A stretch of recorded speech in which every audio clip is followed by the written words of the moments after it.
নমস্কার বন্ধুরা, সুপ্রিয়া কিচেন আবার আপনাদের সবাইকে স্বাগত জানাই। আজকে বন্ধুরা দেখুন, শীতের সবজি ফুলকপি নিয়েছি। ফুলকপি দিয়ে একদম একটা নিরামিষ রসা রেসিপি আপনাদের সাথে শেয়ার করব।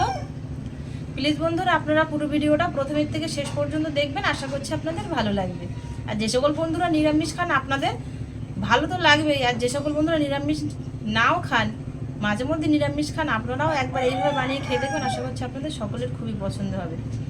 আর পছন্দ হলে প্লিজ বন্ধুরা চ্যানেলটিকে বেল আইকন সমেত সাবস্ক্রাইব করবেন, আর ফেসবুক পেজ থেকে দেখলে পেজটিকে ফলো করে পাশে থাকবেন। ফুলকপি রেসিপি বানানোর জন্য প্রথমে আগে ফুলকপি আলুটা কেটে নেব।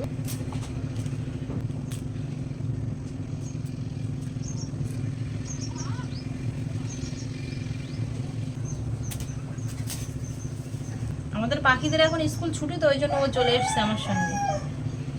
আর কখন টুক করে চলে যাবে নাকি। এর সঙ্গে আলু কেটে নেব, আলু দিয়ে ফুলকপির রসাটা বানাবো।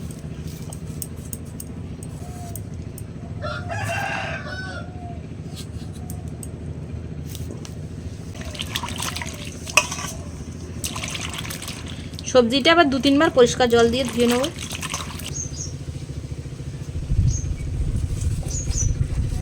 কড়া বসিয়ে উনুন ধরিয়ে দিয়ে আলু ফুলকপিটা ভেজে নেবো। সাদা তেল দিয়ে দেবো ভাজার জন্য। সাদা তেলেই রান্নাটা করব, তবে আপনারা সরষের তেলেও করতে পারেন। প্রথমে আগে আলুটা দিয়ে দেবো।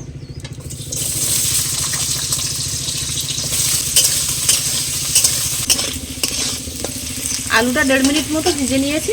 এবারের মধ্যে ফুলকপি দিয়ে দেবো।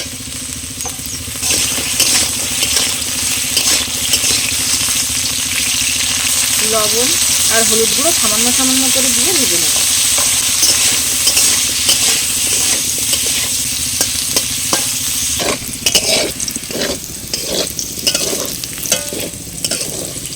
আলু ফুলকপিটা কিন্তু এরকম সুন্দর লাল করে ভেজে নিয়েছি, আর সব কিছুই কিন্তু 90% সেদ্ধ হয়ে গেছে। এবার তুলে নেব ফুলকপি আর আলুটা। এর মধ্যে দিয়ে দেবো সামান্য পরিমাণে তেল, তেজপাতা, শুকনো লঙ্কা, দারচিনি, এলাচ, লবঙ্গ, গোটা জিরে। মশলাটা 10-15 সেকেন্ড একটু নেড়ে চেড়ে নেব। মশলাটা 10-15 সেকেন্ড নেড়ে চেড়ে নিয়েছি। এবার যে টমেটো আর আদার পেস্টটা করেছিলাম সেটা এখন দিয়ে দেবো। দিয়ে একটু জল দিয়ে দেবো। টমেটো আর আদার পেস্টটা এখন দিলে রান্নার মধ্যে একটা সুন্দর কালার আসবে। কালার করার জন্য আপনাদের কাশ্মীরি লঙ্কার গুঁড়ো দিতে হবে। মশলাটা মিনিটখানেক একটু কষিয়ে নেব। মশলাটা 1 মিনিট কষিয়ে নিয়েছি। দিয়ে দেবো লবণ, হলুদ গুঁড়ো, ধনে গুঁড়ো, সামান্য একটু জল দিয়ে মশলাটা কষিয়ে নেব। দিয়ে দেবো লঙ্কার গুঁড়ো। লঙ্কার গুঁড়োটা আপনারা কম বেশিও করতে পারেন। আমি এখানে প্লেন লাল লঙ্কার গুঁড়ো দিয়েছি। মশলাটা কষিয়ে নিয়েছি, দেখুন মশলা থেকে সুন্দর করে কিন্তু এই যে তেল ছেড়ে দিয়েছে। এবার এর মধ্যে বাদাম পেস্টটা দিয়ে দেবো।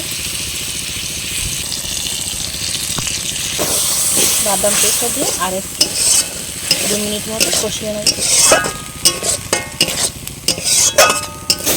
বাদাম পেস্টটা দিয়েও কিন্তু মশলাটা খানিকক্ষণ কষিয়ে নিয়েছি। দেখুন মশলা থেকে সুন্দর করে তেল ছেড়ে দিয়েছে।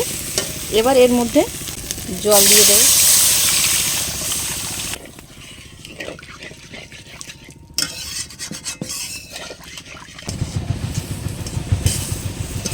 ঝোলটা ফুটে উঠেছে, ভেজে রাখা ফুলকপি আর আলুটা দিয়ে দেবো। পাত্রটা ধুয়ে জল দিয়ে দেবো।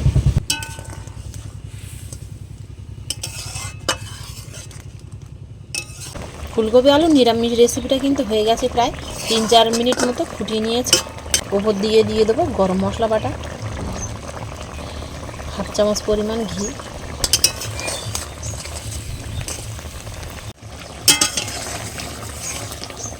ফুলকপি আলু নিরামিষ রান্নাটা কিন্তু হয়ে গেছে। গ্রেভিটা দেখুন ঠিক এরকম রেখেছি। ভাত, পরোটা, রুটি, লুচি সব কিছুর সাথে খেতে পারবেন, খুবই টেস্টি হবে। এবার নামিয়ে নেব।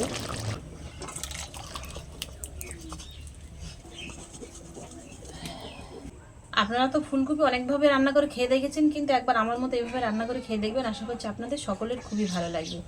আর আপনারা সব কিছুর সাথে খেতে পারবেন। ভালো লাগলে প্লিজ বন্ধুরা আপনাদের বন্ধুদের কাছে প্রচুর প্রচুর শেয়ার করবেন।